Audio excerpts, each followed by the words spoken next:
As Bill said, we're going to be in Acts chapter 26, and we're going to just kind of read through text and then talk about some of the personalities and some of the things that happens in this section. And one of the things that just kind of stands out as you kind of work your way through the book of Acts is that Dr. Luke chooses to give three different times where Paul either is involved with his conversion or while the defense is being made, then is able to comment and discuss about it. And the one today is the lengthiest, the longest. The audiences are different with each one of them, as we'll see. And a part of kind of the overall purpose of the book of Acts as well, it's written to most excellent Theophilus. And sometimes the word apologetic is used, meaning to make an argument for a case, to give evidence for something. And a part of the apologetic of the book of Acts is whether you're in the Gospel of Luke with Pilate and Jesus, or whether you're within these different opportunities that Paul has to defend himself. In each case, the Jews are going to continue to make charges, and the Romans, whether they actually do anything or not, are basically going to declare the innocence of the people who are being charged. And that's going to continue on today. Just a quick thumbnail. When we come to Herod's, and this is kind of hard to get it all straight, but we're dealing with Herod's great-grandchildren. And last week we noticed that, and these are three siblings. Bernice is married to Festus, who's the Roman procurator, the governor, well, not the governor, but the procurator at this time. And he had won her away from her previous husband, and this was his third marriage. And then we have King Agrippa. And one of the things that's going to happen all the way back to Herod, and we're into, he starts ruling in 37 BC, is that every time, going back to the Maccabean, but every time people begin to become rulers and have influence in Palestine, they send their kids to school in Rome. And so Herod's children and grandchildren are all going to have their political places in Palestine because of friendships that they made when they were in school at Rome. One of our dear friends in Australia, the family were Indonesians, and all of the kids from the 7th grade on, they sent them to boarding school in Melbourne. Can you imagine being in the 7th grade and your folks send you overseas to boarding school? And all of the kids in that family went to these very elite, very academic institutions, but from the 7th grade on, you go to boarding school in another country. And that was very much how Herod's family had worked, and because of that, then the people that they knew that they went to school with later become the emperor. They later become the good friend to the emperor, and so they maintained their positions in Palestine because of friendships that they had made while they were going to school in Rome, and then when they go back as young adults and as adults, then those relationships are things that they call on to maintain positions and to get the offices that they held. So we're in Acts chapter 26. Agrippa said to Paul, "You have permission to speak for yourself." And then Paul stretched out his hand and made his defense. "I consider myself fortunate that it is before you, King Agrippa. I'm going to make my defense today against all the accusations of the Jews, especially because you are familiar with all the customs and controversies of the Jews. Therefore, I beg you to listen to me patiently. And so, because this is, again, one of the descendants of the Herodian family, and because the great-great-grandfather had the rule from 37 BC until he dies, then all of the family have some acquaintance with this. And because we're getting into the 60s, the Civil War is going to break out in 66, and Jerusalem's going to be destroyed in 70. And these are going to be the last of Herod's family who have political positions in Palestine. And let me go ahead and add this quick footnote.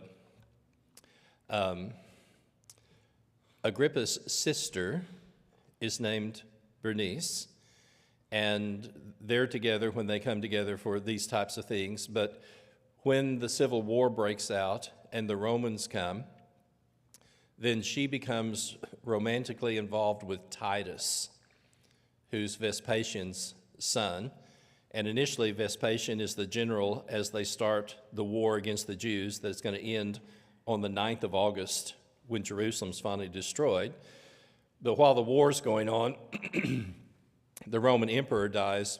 Vespasian goes back and becomes emperor, and so then his son Titus is the one who maintains the generalship. And so even in Rome today, there's Titus's arch that has the commemoration of winning the victory that's there.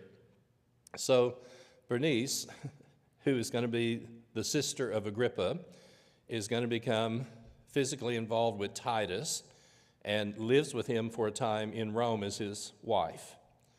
But when it comes time for him to become emperor, the Romans were not happy with the potential emperor having a Jewish wife, and so he moved on, and she wasn't allowed to live with him anymore. And as I said last week, when you get to know Herod's family, and I read this part of Acts, and I've never watched any of these other than just the titles, it just reminds me of Days of Our Lives, because you never know who's going to be with who and who's going to live with who. But they're Herod's kids. He has 10 wives, kills 3 of them as he gets more unstable the latter part of his life. The Emperor Augustus one time just made a quiet comment. He said, "I would rather be Herod's pig than Herod's son." And the translation was, you would probably be safer being Herod's pig than you would be his own son, because he just became more and more mentally unstable. And then the killing of the babies when Joseph and Mary escaped, and all those things begin to make sense, because in his latter years he became more and more unstable and more suspicious. So here's Paul's defense. I lived as a Pharisee. And what's interesting to me is that there were many of the things about the Pharisees' view of Scripture that Paul could still agree with and still maintain a relationship with. Let me process this for a second. Well, let's do this. Let's do it this way. Do you remember when Peter sees the vision in Acts chapter 10 with Cornelius, and then the sheet comes down from heaven, and 3 times the voice says, "Peter, rise and kill and eat." And each time, he's just kind of going like this. And what does he say? I have never, ever touched anything unclean. Well, he's been an apostle with Jesus. He's walked with Jesus. This is 10 years after Pentecost. But culturally, he is still a Jew, and the very idea of eating pork, eating things that were unclean, yes, he's been a disciple, he's an apostle, he's been leading the church for 10 years, but culturally, he is still very Jewish. And for him, the very idea of eating something unclean is just anathema. He just could never do that. So in the same way, the Apostle Paul becomes a Christian, and I'm confident that when events like Passover or Pentecost or these other things happened, he could still kind of use the word culturally observe those, but still be very mindful of the place that Jesus and Christianity has in his life. And so there's going to be 5 things that Paul says about his life as he makes this defense. And the very first one is, I lived as a Pharisee. And these headings came from Warren Wisby and B. Derry, and I just thought they were very helpful. 26:4, my manner of life from my youth, spent from the beginning among my own nation in Jerusalem, is known by all the Jews. They have known for a long time, if they are willing to testify, that according to the strictest party of our religion, I lived as a Pharisee. Quick footnote, the highest percentage, and these are guesstimates, but there's still at least some effort, but the highest percentage that I've ever read is that the Pharisees were possibly 10% of the population. And a part of the reason that there was conflict between the disciples of Jesus and the Pharisees is that they're still trying to recruit to work from the other 90% of the people who aren't Pharisees. And so Paul's going to be very specific. I lived by the strictest party of our religion. And now I stand here on trial because of my hope in the promise made by God to our fathers, to which our 12 tribes hope to obtain as they earnestly worship day and night. And this hope I am accused by the Jews, O king. And why is it thought incredible by any one of you that God raises the dead?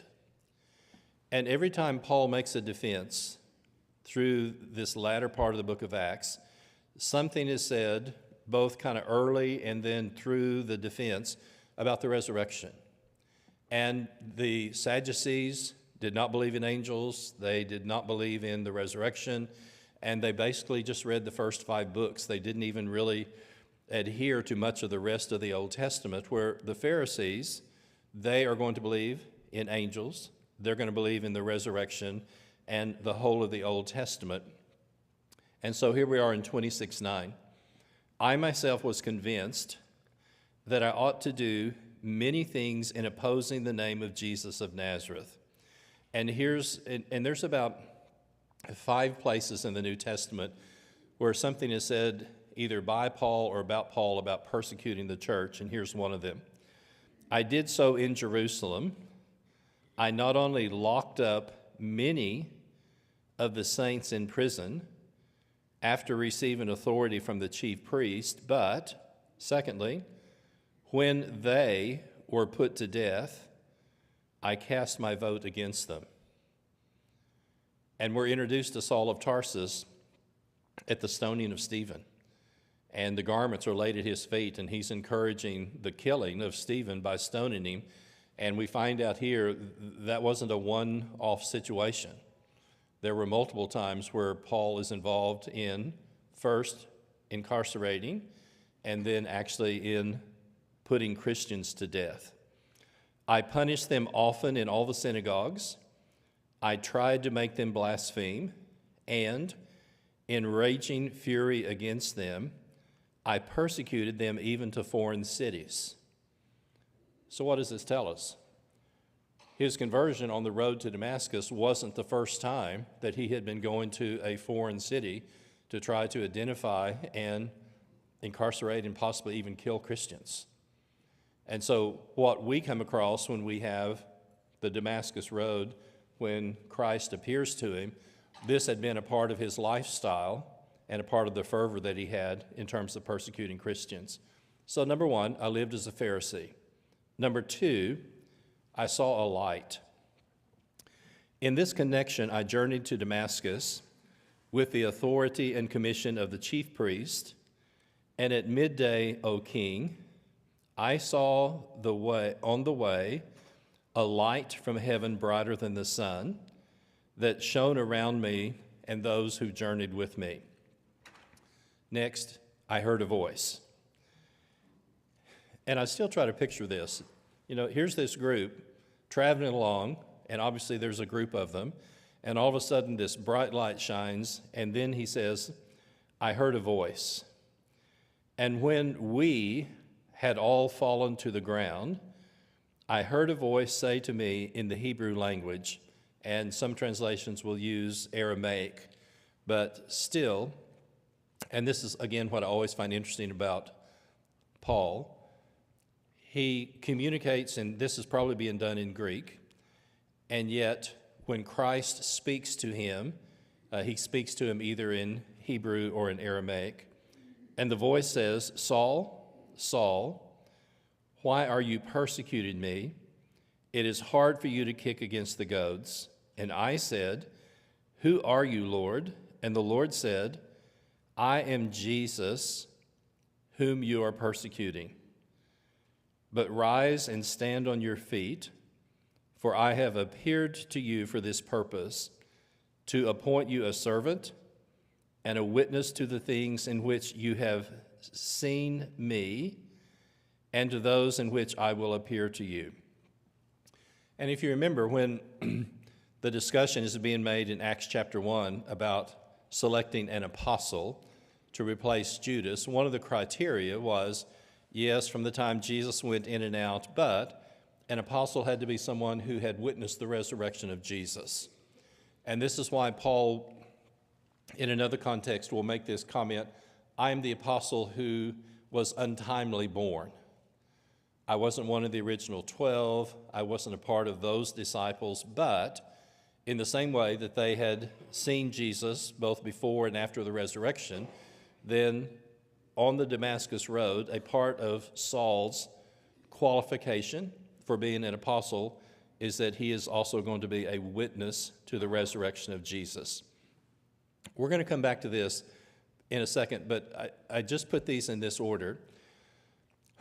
When I read through this section of Acts, I oftentimes think of this as Paul's divine, it's his call to ministry. It's what he's going to be asked to do, and sometimes even refer to it as a job description. So you just have the mentality, he's on the road to go incarcerate and possibly kill Christians, sees the light, falls down. We find from one of the other accounts, he's going to be blind for 3 days and 3 nights. But listen to what he's told. I'm going to deliver you from your own people and from the Gentiles to whom I am sending you. And I laugh because in the same way that Peter could never imagine of eating something unclean, a Pharisee of Pharisees could never imagine being the apostle to the Gentiles. There would just be the same sense of uncleanness about them because, again, their lifestyle, everything from the food they eat, they don't wash their hands, they don't observe this, they're unclean. And so for a Pharisee of Pharisees to be told, I am going to deliver you from your people and from the Gentiles to whom I am sending you. And the term we'll see later that Paul will use, as this kind of sinks in and he comprehends this, he will refer to himself as I am the apostle to the Gentiles. And that was a very unique part of this original calling and this job description. But we're going to touch on this, but let me just do this a couple of ways.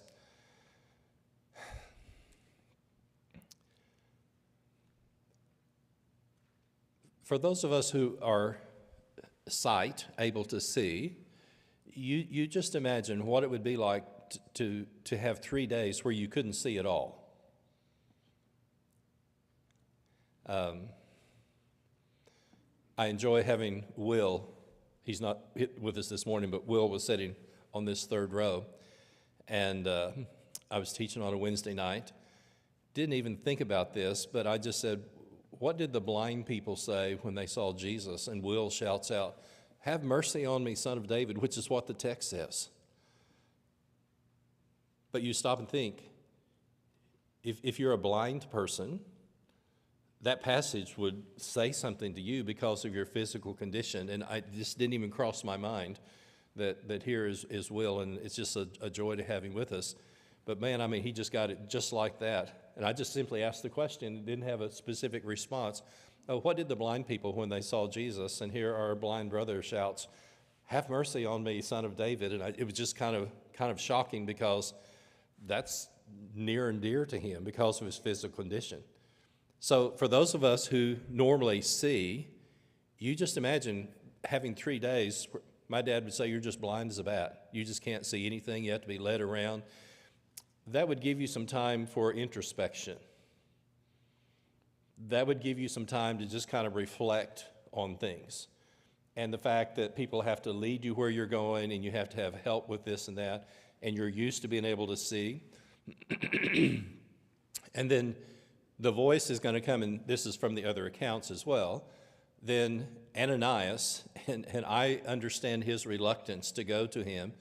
Ananias is going to come and refer to him as Brother Saul. He's going to lay hands on him, and after 3 days, physically, he's going to be able to see.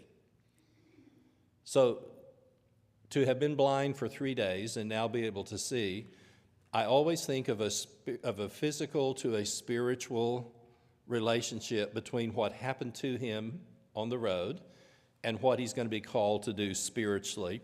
And notice what he is told. As I send you to the Gentiles, this is Acts 26:18, I want you to open their eyes. Do you see what I'm saying? If you've been a person of sight and you've not been able to see, and then you start getting your job description, and the very first thing that you're told is, I'm going to deliver you, but I'm going to send you to the Gentiles, and in the same way that I'm going to open your eyes physically, spiritually, I'm calling you to open their eyes so that they may turn from darkness to light. And again, you stop and think. If you've been blind for 3 days, you've been in total darkness.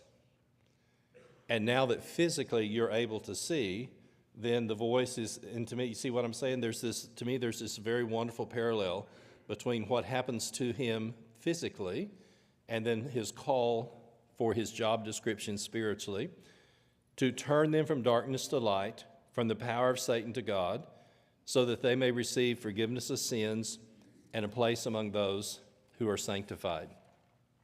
So I lived as a Pharisee, I saw a light, I heard a voice. And then he says, I was not disobedient. I'm sorry, if you're going down the road and you know, all fired up to go persecute Christians, and you're blind as a bat for 3 days, and you're told to do something, you're going to get right after it. A lot of times I think of Jonah. You know, here he is, quote, fleeing from the presence of God. And I just, you know, have done a lot of fishing, haven't caught a lot of big fish, but, you know, you catch a fish of any size and it swallowed a little one, and they start turning white as they start getting digested. And I just try to imagine, what does Jonah look like after 3 days of being inside this fish and he is spit out on the shore? My first comment would be, I'd go to some person and say, where's the quickest place to get to Nineveh? Tell me, where do I need to go after that has happened to you? And so, in the same way, Paul now is going to say, I was not disobedient to the vision. Therefore, O King Agrippa, I was not disobedient to the heavenly vision, but declared first to those in Damascus, and then in Jerusalem, and throughout all the region of Judea, and also to the Gentiles, that they should repent and turn to God, performing deeds in keeping with their repentance. For this reason, the Jews seized me in the temple and tried to kill me. And then here's the latter part. I am continuing on to this day. To this day, I've had the help that comes from God, so I stand here testifying, both to the small and the great, saying nothing but what the prophets and Moses said would come to pass. 1, Christ would suffer. 2, he would be the first to rise from the dead, and I would just say, never to die again. And he would proclaim light to our people and to the Gentiles. As he was saying this, Festus said with a loud voice, Paul, you are out of your mind. Your great learning is driving you mad.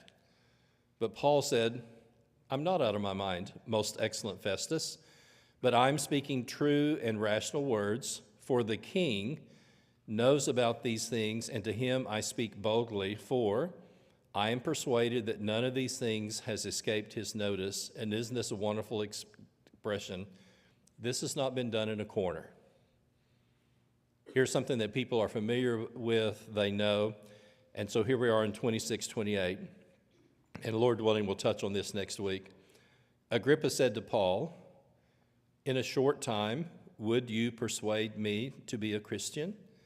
And here's going to be the second of 3 times in the New Testament that the word Christian is used. And it's obviously not on the lips of a believer. And Paul said, "Whether short or long, I would to God that not only you, but also all who hear me this day might be such as I am, except for these chains." The king arose, the governor, Bernice, and those who were sitting with him, and when they had withdrawn, they said to one another, "This man is doing nothing to deserve death or imprisonment." And Agrippa said to Festus, "This man could have been set free if he had not appealed to Caesar." What's interesting is you look at this initial, and like I said, this is the 3rd time that this is mentioned, but when you look at and I'm using the word the call, where God calls Saul, who will become Paul, into this ministry, when you go back and read through the Old Testament prophets, there were very similar occurrences, and I like that word echo. There are echoes in Paul's conversion with God's calling different prophets. And I'll leave you to read most of these, but that's going to happen with Isaiah. It's going to happen with Amos in chapter 7. It's going to happen in Jeremiah and Ezekiel. And so at least 4 of the Old Testament prophets had a similar experience. And I just gave the one from Ezekiel for a sample. The prophets are going to be called to be sent to speak to the people of Israel. This is Ezekiel. He said to me, chapter 2 and verse 1, "Son of man, stand on your feet, and I will speak with you. Son of man, I am sending you to the people of Israel, a nation of rebels who have rebelled against me. They and their fathers have transgressed against me to this day, and you shall speak my words to them, whether they refuse or not, for they are a rebellious house." And here's Ezekiel, and we mentioned this last week. Daniel's carried into captivity in 606, the first time Jerusalem's captured. Ezekiel is carried into captivity in 598, and he's living among the people. And while he's there, then he is called to be a prophet. So, God calls the Old Testament prophets. Jesus is going to call the apostles, and specifically during the Gospels, to go to the lost sheep of Israel. But notice what's said to Paul. "Rise and stand on your feet, for I have appeared to you." And you look at Ezekiel, there's just this really clear echo. The calling is going to be very much the same. "I've appointed you as a servant and a witness that the things you have seen I will appear to you, but I am sending you." And that's a very, very similar example to what happened with the Old Testament prophets. When you look at the next page, one of the terms that we have used, and this really just stands out to me, is that when God comes to Ananias, there's that very specific term, Saul is a chosen instrument. And when God comes to Jeremiah, he speaks to Jeremiah about knowing him in the womb. And God at different times has called different people to different things that they're going to do. And when you look at this very initial comment, and God is speaking to Ananias, "He is my chosen instrument," and notice these 3 things.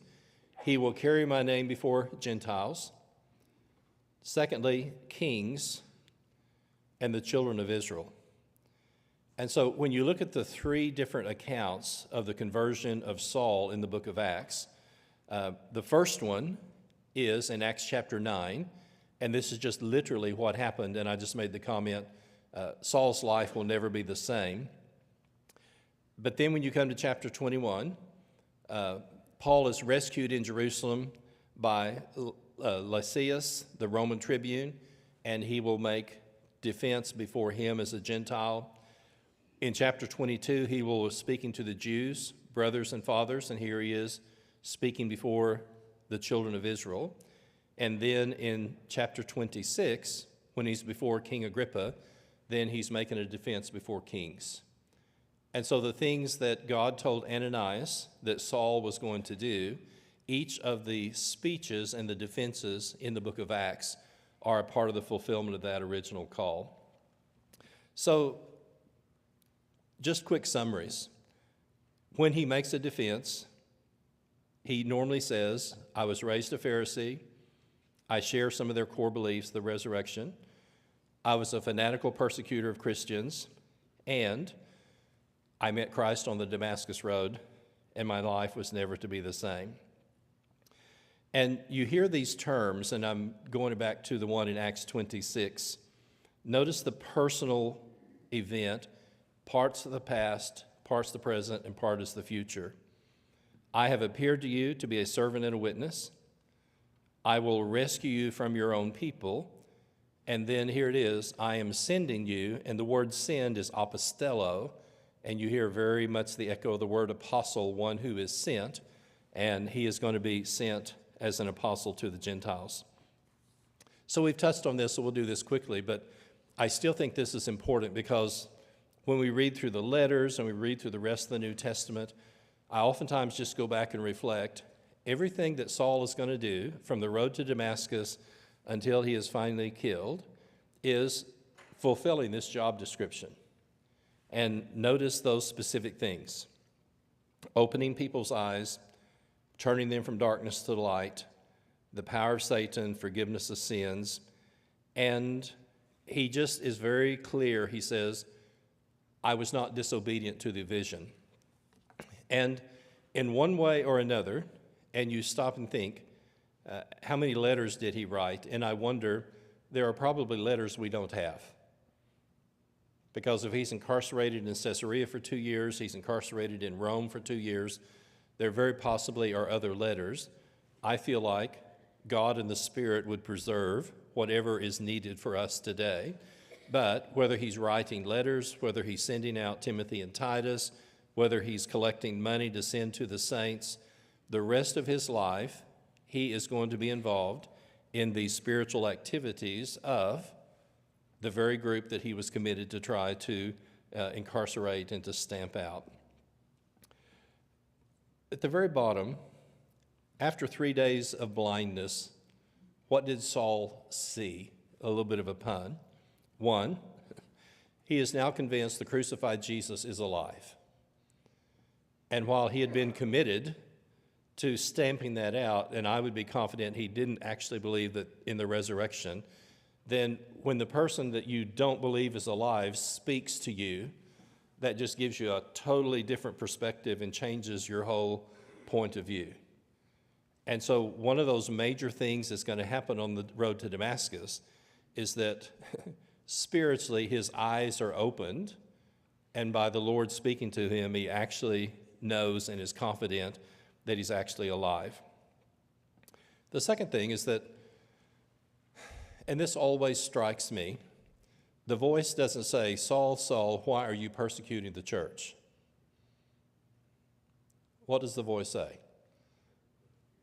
Why are you persecuting me? And as far as Jesus is concerned, you persecute the church, you're persecuting me. And these are the very people that Saul is incarcerating, is encouraged to be put to death. And the same fervor, the same commitment that Saul of Tarsus has to destroying the church, Paul the apostle is going to spend encouraging and building the church. And I think those are two of the really important things that he learned on the road to Damascus. Okay, last page. It's very clear that Pilate knew Jesus was innocent. 3 times he's going to say that. But he lacks the courage to set him free, probably because of the pressure with the Jews. Festus also knows that Paul is innocent. And when you read through this text, there's this statement, wanting to do the Jews a favor. And these guys who are in these Roman positions are going to have to deal with the Jews. We mentioned this last week.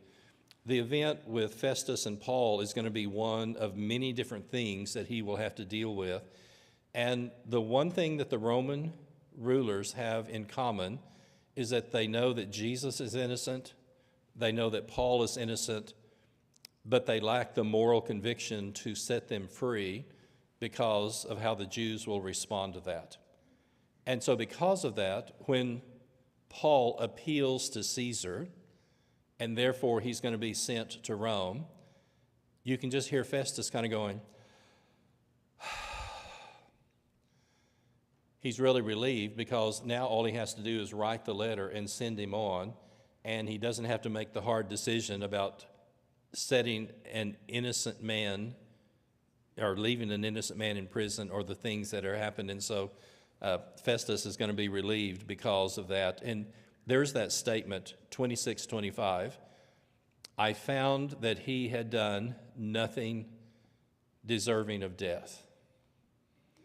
And then a part of the reason why Festus wanted King Agrippa to have a Jewish ruler so that we can have something to write as we send him on. Here's just a couple of things, and this is down to number 9, but I just mentally reading through this.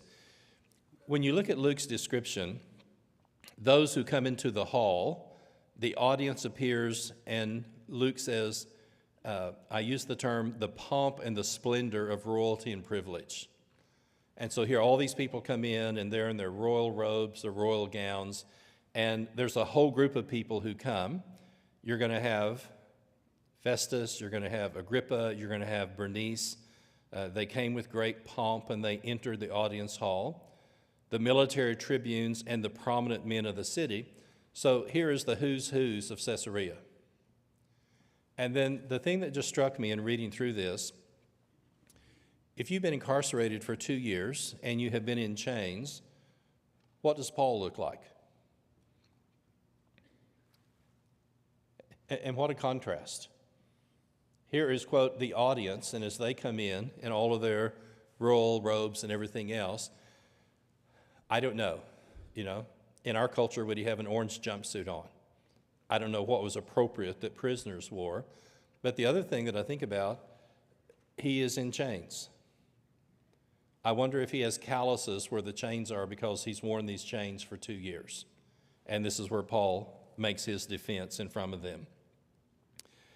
And the interesting thing is, he didn't let Paul go. And 2,000 years later, people don't know anything about Festus. They don't know anything about Bernice. But look at all the things that people know about Paul. And here's the last line.